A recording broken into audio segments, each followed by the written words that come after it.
अस्सलामुअलैकुम, मैं हूं नवाज़ अहमद। मैं मौजूद हूं आज एक नए सेगमेंट के साथ अपने टीचर का इंटरव्यू लेने, जिनका नाम है सर खालिद सोमरो, जो कि मोस्ट फेवरेट टीचर भी हैं मेरे। उन्होंने मुझे टीचिंग भी की है, उन्होंने मुझे आर्ट्स के हवाले से बहुत सी चीज़ें भी बताई, पेंटिंग और स्केचिंग के हवाले से भी उन्होंने मुझे बहुत सी मुफीद मशवरे भी दिए, बातें भी बताई।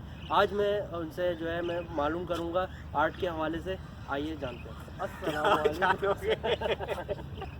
कैसे हो? खैरियत से? ठीक ठाक, मज़े में? शाम जो है आपके नज़र की जाए। हाँ, मेरी शाम तो यहाँ पे होती है, एक्सरसाइज के बगैर नहीं होती। ये तो बहुत अच्छी बात है, हेल्दी आपने एक्टिविटी रखी हुई है। सर आर्ट के हवाले से मैं सवाल करूँगा आपसे और जानूँगा। आज मैं चाह रहा हूँ कि इस तरह का हो जो कि यादगार भी हो जाए, एक टीचर और स्टूडेंट के हवाले से जो मेमोरीज होती हैं वो। आर्टिस्ट बनना चाहते हैं इसका मतलब?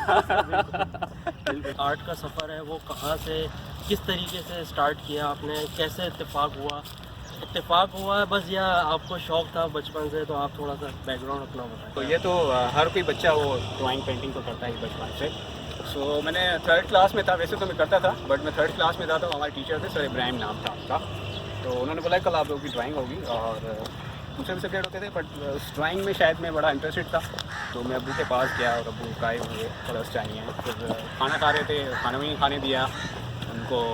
अंकल शौकत थे, उनकी शॉप पे ले गए, वहाँ पे मैंने बहुत सारे कलर्स वगैरह लिए। मुझे ऐसा लग रहा था कि मैं ये भी लूँ, ये भी लूँ, ये भी लूँ, सारी चीज़ें, ताकि मैं कुछ अपना आर्ट वर्क बना सकूँ। अनफॉर्चुनेटली जो है इसके बाद क्लास में गया तो पूरा आर्ट मटेरियल था। तो वो सर ने देखा और देखते ही कहा कि यार ये तो तुम पूरा इस आर्ट मटेरियल लग रहा है, तुम आर्टिस्ट बनाओगे। तो दिस वाज माय बिगिनिंग। और बिकॉज कि मैं समझता हूँ आर्टिस्ट के लिए उसके जो टूल्स हैं, उसके जो मटेरियल है वो बड़ा इंपॉर्टेंट होता है। लेकिन अब जो मैं समझता हूँ आर्टिस्ट के लिए आइडिया, डायलॉग बहुत ज़रूरी है। आपने जो है ये सब काम सीख लिया, करना स्टार्ट कर दिया, आइडियल बंदा ढूंढा होगा कि जिसको आपने देख के बोला हो कि हाँ मैं प्रोफेशनल लाइफ में जाने से पहले मैं इसका आर्ट देखूंगा, इसका काम देखूंगा, देन मैं जो है और इससे सीखूंगा। इंस्पायरेशन किससे स्टार्ट करी आपने? या इंस्पिरेशन जो थी मेरी वो एक्चुअली अब जो आप देख रहे हैं मैं एक्सरसाइज कर रहा हूँ। मैं एक्चुअली 6th क्लास से मैं स्पोर्ट्स खेलता हुआ आ रहा हूँ। क्रिकेट मैंने खेलना स्टार्ट की थी और मैं यूनिवर्सिटी के फर्स्ट ईयर तक, बल्कि इंटर तक मैं क्रिकेट खेलता हुआ था। तो 3 मरतबा मैंने अंडर 19 खेली है, फर्स्ट क्लास की 1 मरतबा खेली है। एंड देन उसके बाद जो है वो फिज़िकल जो आज जो आप देख रहे हो एक्सरसाइज मैं अब करता हुआ आ रहा हूँ काफ़ी टाइम से। फिज़िकल जो एनर्जी थी या फिज़िकल जो था वो स्पोर्ट्स में मुझे मिलती थी। क्रिकेट मैंने खेली है, कोच, कैप्टन, सब कुछ रहा है। लेकिन जब अब्बू ने कहा कि भाई पढ़ना तो है, स्टडी बहुत ज़रूरी है, तो मैंने बोला क्या पढ़ूँ, ऐसा मुझे समझ नहीं आ रहा था। बिकॉज के player in Pakistan cricket team, तो मेरा वो शौक़ था, क्रेज़ भी था कि मुझे जाना है। तो यूनिवर्सिटी में पढ़ने के लिए क्या इंस्पिरेशन तो मैं बता रहा हूँ कि किससे मुतासिर हो के ये एक बस था।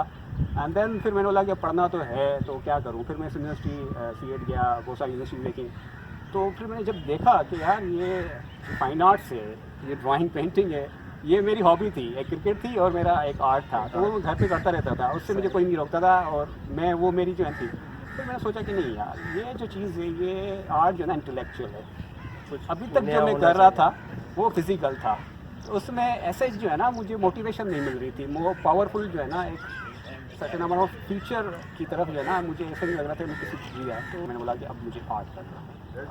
और अब काफ़ी टाइम के बाद जो है अब जो है ना फिज़िकल वो जो था स्पोर्ट्स वाला वो भी जो है आप कर रहे हैं। आपने माशाल्लाह से काफ़ी अच्छी पेंटिंग्स की हैं, स्केचिंग्स आपकी बहुत ज़बरदस्त होती हैं, मैंने देखी भी हैं, और आपकी एग्जीबिशंस में भी काफ़ी चीज़ें लगती रहती हैं। तो आप ये बताएं कि अब तक की जो आपकी जो सबसे बड़ी अचीवमेंट जो आपने एग्जीबिशन की भी हैं उसमें आपको सबसे अच्छा क्या अवार्ड मिला, क्या सबसे अच्छा रिस्पॉन्स मिला किस एग्जीबिशन में? एक्चुअली वैसे तो मैं करता रहता हूँ आर्ट, है ना। एक शो था, एग्जीबिशन थी, वो मैंने क्रिएट की थी फिल्म लिटरेचर फेस्टिवल में। एक्चुअली 50 आर्टिस्ट थे, तो उसमें जो है आउटडोर एग्जीबिशन थी 3 दिन की, तो उस फेस्टिवल में मैंने किया था। तो वो सबसे ज़्यादा जो है मीन्स के लेटेस्ट काम है मेरा, और उसमें जो है ना काफ़ी सारी चीज़ें जो है मिक्स हो रही हैं। आर्ट का म्यूज़िक से, शेर व शायरी, पोइट्री से, एक आर्टिस्ट है वो कोई काम करता है तो उसका एक बड़ा लिंक होता है कि वो म्यूज़िक सुन रहा होता है, गहराई में गया हुआ होता है, फिर उसके जो ना दिल से वो काम निकल रहा होता है और वो हाथ से कुछ ना कुछ बना रहा होता है। तो इसका क्या लिंक समझ नहीं आता। लिंक ये है, मैं एक सिंपल एक लाइन में आपको मैं समझा देता हूँ कि आर्ट इज़ अ डायलॉग। मेरी नज़र में आर्ट जो है वो डायलॉग है। वो आप सिंगिंग कर रहे हैं वो डायलॉग है, जो अल्फाज आपने बोले हैं वो आप जो पेंटिंग बना रहे हो, जो व्यूअर देख रहा है, उसके लिए भी एक डायलॉग है, ठीक है ना। वो जो आप सोच रहे हो वो भी एक डायलॉग है, जो हो चुका है वो भी एक डायलॉग था, अब जो आपके ऊपर काम के ऊपर डिस्कस हो रहा है वो भी एक डायलॉग है, शायर जो काम कर रहा है वो भी एक डायलॉग है। एक डायलॉग से एक डिस्कशन निकलती है, एक डिस्कशन से क्वेश्चंस निकलते हैं, और जब क्वेश्चंस निकलते हैं तो फिर आपको जवाब भी देने पड़ते हैं। सो मेरी नज़र में आर्ट जो है वो डायलॉग है, और हर चीज़ को आप देख लो तो वो जो है ना डायलॉग की फॉर्म में होती है। अल्लाह ताला ने इतनी खूबसूरत ये हमारे लिए कायनात बनाई है, अगर हम एक चीज़ पे थोड़ा सा गौर फिक्र करेंगे तो वो हम सोचने तो मजबूर हो जाएंगे कि ये बनी किस तरह से। सो आर्ट भी इस तरह से ही है, आर्टिस्ट जो काम बनाते हैं उनकी सोच यही होती है कि लोग देखें और जब सब्जेक्ट के ऊपर आएँ तो वो सोचें कि आर्टिस्ट दिखाना क्या चाह रहा है, बनाना क्या चाह रहा है, और जब वो मीडियम पे या उसकी मेकिंग पे आए तभी जो है ना व्यूअर्स देखें कि किस तरह से बनाया है। तो ये एक्चुअली जो है अल्लाह ताला ने जो हमें दी हुई है, हम उसी चीज़ को जो है ना इंस्पायर होकर उसी चीज़ों को जो है इन रिटर्न ऑफ फॉर्म दे रहे हैं ताकि वो चीज़ लोग देख सकें। तो अभी कोई प्रोजेक्ट ऐसा है कोई जो आपके यहाँ के मैंने करना है इन फ्यूचर, वो आएगा तो अभी कुछ सीक्रेट है तो आपने सोचा हो बनाऊँ मैं? एक्चुअली माइंड में तो हर आर्टिस्ट की वो चीज़ चल रही होती है कि जो प्रोफेशनल आर्टिस्ट हैं वो इस चीज़ को नहीं छोड़ते, वो सीखते रहते हैं, आया वो काम डिस्प्ले करें या ना करें, बट अनफॉर्चुनेटली उनका जो काम होता है वो स्टूडियो में होता है, ठीक है ना, वो संभालते रखते हैं, वो दिमाग में हो या फिज़िकल में हो। But the thing is that it's a series of drawings, ठीक है ना, वो ड्राइंग्स की सीरीज़ मैंने बनाई है, और वो अभी जो आप देख रहे हो जो एक्सरसाइज में कर रहा हूँ, या हम नमाज जो पढ़ते हैं, ठीक है, या जो स्पिरिचुअलिटी है हमारी, या एक जो हिस्ट्री है हमारी पास्ट की, तो उस पर मेरा है डायलॉग उस आर्ट के थ्रू कि उसमें मैं ये चीज़ दिखाना चाह रहा हूँ, बिलीफ चेंज होते रहते हैं। वो कैसे चेंज होते हैं? वो जब आप एक्सपीरियंस करते हैं ना तो वो फिर जो है ना बिलीफ चेंज होते हैं।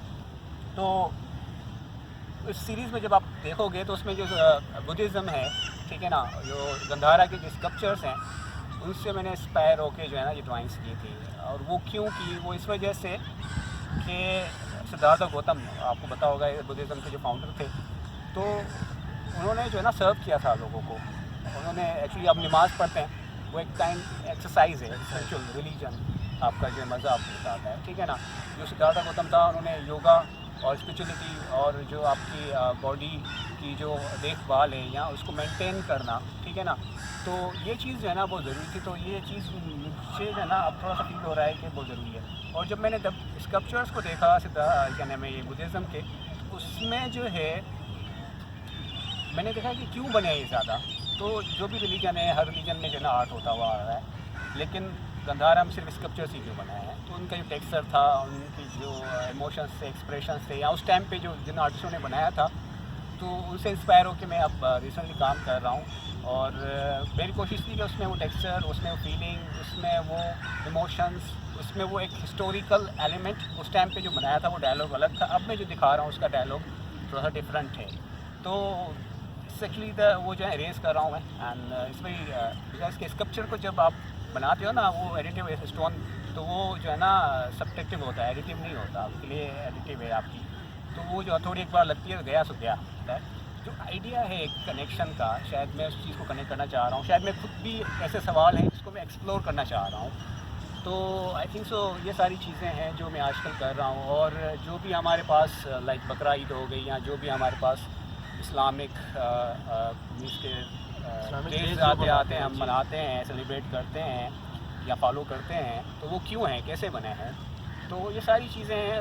ये इस चीज़ को जो है ना मैं अपने आर्ट के थ्रू डायलॉग करना चाह रहा हूँ, इन्वेस्टिगेट करना चाह रहा हूँ कि आया ये है क्या। हम जस्ट परफॉर्म करते हैं, हमने फ़र्ज़ निभा दिया, नर्सिंग हेल्थ सोसाइटी में, उसको रियलिटी में किस तरह से लाओ यार, उसको समझने की कोशिश तो करो वो है क्या। तो मेरा ये थोड़ा सा है आर्ट पे अब कि मैं इन्वेस्टिगेट कर रहा हूँ उन चीज़ों को जो सोसाइटी में है, और आर्ट के थ्रू जो है वो मैं लेकर आया। आप जो है टीचर भी हैं माशाल्लाह से, टीचिंग भी करते हैं, मुख्तलिफ़ लोगों को आप स्केचिंग और पेंटिंग भी सिखाते हैं, मुख्तलिफ़ स्कूल्स आर्ट स्कूल में भी आप जो है जाते हैं टीचिंग करते हैं। तो आपका सर कैसा एक्सपीरियंस है? जो आता है सीखने के लिए मैं उसको सिखाता हूँ। और रही बात रहे कि स्टूडेंट्स जो चीज़ सीखना चाहते हैं, बिकॉज मैं खुद स्टूडेंट हूँ अभी तक, मैं टीचर नहीं हूँ, ना ही मैं किसी को सिखाता हूँ, बस एक जो मेरा जो एक्सपीरियंस है वो मैं शेयर करता हूँ, मैं गाइड करने की कोशिश करता हूँ, जैसे कि मेरे टीचर्स ने जो है मुझे गाइड किया है। और एक्चुअली है क्या, टीचिंग जो शोबा है ना वो बड़ा ही इंटरेस्टिंग है। उसमें मुझे आया था, जब पढ़ा था मैंने शुरू किया, मुझे लगा कि यार ये चीज़ जो है ये जो इंसान को थोड़ा सा रियलाइज़ कराती है रिस्पॉन्सिबिलिटी। टीचर जो है वो रिस्पॉन्सिबल है for their society, for their generation. Illustrator के ऊपर भी काफ़ी जो है आप चीज़ें बना रहे होते हैं, फोटोशॉप पे भी आप जो है क्रिएशन कर रहे होते हैं काफ़ी। तो आपने भी मुझे काफ़ी मोटिवेट किया कि भाई सीखो, समझो कि इसमें हो कैसे रहा है, कैसे यानी कि इसको बनाएंगे कैसे, किस तरीके से हम लोग क्रिएट कर सकते हैं। सॉफ्टवेयर को चलाना आपने सिखाया था। आप में वो चीज़ है कि आप जो है वो स्टूडेंट्स को मोटिवेट करते हैं, उस तरीके की तरफ लाते हैं कि भाई ये रास्ता है, इस तरीके से चलोगे तो ये होगा और इस तरीके से नहीं चलोगे तो तुम्हारा वो फर्स्ट ऑफ ऑल तो ये है ना कि जितनी भी हैं, जो भी आप सब्जेक्ट सिलेक्ट करते हो उससे रिलेटेड जो भी चीज़ें हैं, पहली बात उसको समझना चाहिए। जी बिल्कुल। तो काफ़ी सारी चीज़ें होती है, बट आपका जो पैशन है, जो आपकी लर्निंग है, उसको आप समझें किस तरह से। सॉफ्टवेयर्स हैं, आपको डिज़ाइन, ग्राफिक डिज़ाइन है, उसके थ्रू जो है काफ़ी हो रहा है। डिजिटल आपका जो इलेक्ट्रॉनिक आर्ट हो रहा है, तो किस तरह से हो रहा है। तो there is a lot of dialogues, you have to understand कि वो किस तरह से जो है वो डायलॉग जो है ना बनाया जा रहा है और आपकी डायरेक्शन क्या है। अब वीडियोग्राफी अब जोर आ गया है, ज़्यादा वीडियोस बन रही हैं, अब ग्राफिक्स में जो है वीडियो आ गई है, तो वो एनिमेट किस तरह से हो रहा है। साउंड इसमें आ गया है, तो साउंड की जो वैल्यू है वो किस तरह से लोगों, because video is a sound. Video को अगर साइलेंट चला दो, इट्स नॉट अ वीडियो, वो जस्ट चलेगी बट साउंड मज़ेदारी नहीं करेगा। तो साउंड जो है ना एक्चुअली इटसेल्फ जो है ना ग्राफिक्स का एक एलिमेंट है जो मूवमेंट एक्चुअली जो है ना वो आपको चीज़ दिखाती है। तो ग्राफिक्स का हमारी सोसाइटी में बड़ा एक इम्पैक्ट है, जो कि आप अगर यूरोप से देखें, वेस्ट से देखें, तो वहाँ पर जो है 90s के टाइम से स्टार्ट हो गया था द बहास, ठीक है ना, जो एक मूवमेंट थी, चली थी 8-9 से पहले था, बट वो जो है ना क्लासिकल था, आर्ट के सेंस में था वो जो है ना, बट उसके इंट्रिकेट डिज़ाइन थे, पैटर्न्स थे। बट बहास में मॉडर्न एक्चुअली जो है वो design, typography, simplicity, colours primary use हुए, एंड देन उसके बाद डिफरेंट मूवमेंट्स चली, फिर आर्ट की आती हैं। तो हमारे यहाँ पर वो सेंस नहीं है कि हमारी सोसाइटी में ग्राफिक्स का इतनी इम्पोर्टेंस नहीं है, वैल्यू है। अब थोड़ी बहुत हो रही है, बट अभी तक वो आर्ट की और डिज़ाइन, ग्राफिक डिज़ाइन की या जो भी डिसिप्लिन से आर्ट के नहीं है। और ये जब तक नहीं होंगे, मैं समझता हूँ कि हमारी सोसाइटी में चेंज नहीं आ सकता। ये आर्ट, जिस हम समझते हैं कि ये जो भी हम आर्ट करें ये हुनर है, काफ़ी लोग समझते हैं भाई हुनर नहीं है, ये इंटेलेक्चुअल एजुकेशन है, ये प्रॉपर एजुकेशन है। जो लोगों को उठना बैठना प्रॉपर चीज़ दिखनी चाहिए, किस तरह से क्लीननेस होनी चाहिए, क्या कलर होनी चाहिए, ये आपके साथ माइंड के साथ और सेशन में जो है, ठीक है ना। तो जो भी आप हिस्ट्री में देखते हो, मोहनजोदड़ो या जो भी हैं, वो अगर वो आर्ट नहीं करते तो हम नहीं देखते। और काफ़ी ऐसी हिस्ट्री हमारी खत्म हो चुकी है, हमें पता भी नहीं है, बिकॉज वहाँ पे आर्ट ही नहीं हुआ ज़्यादातर। तो अब भी ये है कि है टाइम कि इस चीज़ को थोड़ा इम्पोर्टेंस है, जो भी यूनिवर्सिटीज़ हैं, कॉलेजेस हैं, इन चीज़ों को थोड़ा सा डिफरेंट अंदाज में लेकर आए। टेक्नोलॉजी जो मैं समझता हूँ ग्राफिक्स में, उसको ज़्यादा आप अपडेट कराएं। सिस्टम्स होने चाहिए, सिस्टम्स होने चाहिए आपके पास जो है, मोबाइल्स आ गई, सारी चीज़ें, किस तरह से स्टूडियोज होने चाहिए, फुल इक्विपमेंट होने चाहिए आपके पास, लोगों को टेक्नोलॉजी तरफ लेके जाए। मोबाइल्स सबके पास आ गए, उसमें सारी ग्राफिक्स आ गई, उसमें सॉफ्टवेयर आ गए, उसमें सारी चीज़ें आप ऐड करें। अच्छा सर, आपसे मैं एक लास्ट सवाल पूछूंगा, वो ये कि सर आपको ज़्यादा मज़ा किस में आता है? आजकल लेटेस्ट ज़माने में क्या है कि कंप्यूटर आ गया है, ग्राफिक डिज़ाइनिंग आ गई है, इलस्ट्रेटर आ गया, फोटोशॉप आ गया। एक है सर हैंड स्केचिंग, पेंटिंग, उसका एक अलग अपना मज़ा है सर। तो आपको क्या लगता है, वो दो चीज़ों में मज़ा है या इस चीज़ में, टेक्नोलॉजी वाली? देखें, जो पोस्टर है उसकी एक प्राइस है, ये इतनी प्राइस है, वो सही। प्रिंट है, मल्टीपल कॉपीज कर लो आप। अजरक के आपके जो है ना वो प्रिंट है, ब्लॉक प्रिंटिंग है, एक प्राइस है सिलेक्टेड, ठीक है ना। बट एक आर्ट है, उसकी प्राइस अनलिमिटेड है, कोई प्राइस नहीं है। आर्टिस्ट चाहे तो ज़्यादा रख सकता है, चाहे तो कम रख सकता है। प्राइस 100 रखे, 1000 बिकॉज वो एक चीज़ है, वो एक मरतबा बनती है, दूसरी मरतबा उसमें वो स्टॉक नहीं आता, दूसरी मरतबा वो नहीं आती चीज़। तो यही फ़र्क है आर्ट में, जो कि आपके अंदर से निकलता है। इसी वजह से जो है आर्ट की ज़्यादा वैल्यू इस वजह से बढ़ रही है कि टेक्नोलॉजी जितनी बढ़ रही है उसकी अपनी प्राइस बढ़ती जा रही है, और जहाँ पे आर्ट हो रहा है उसकी अपनी वैल्यू बढ़ती जा रही है। जितने भी मास्टर्स हैं, जितने भी आर्टिस्ट हैं, कि भाई उनकी लाखों करोड़ हैं।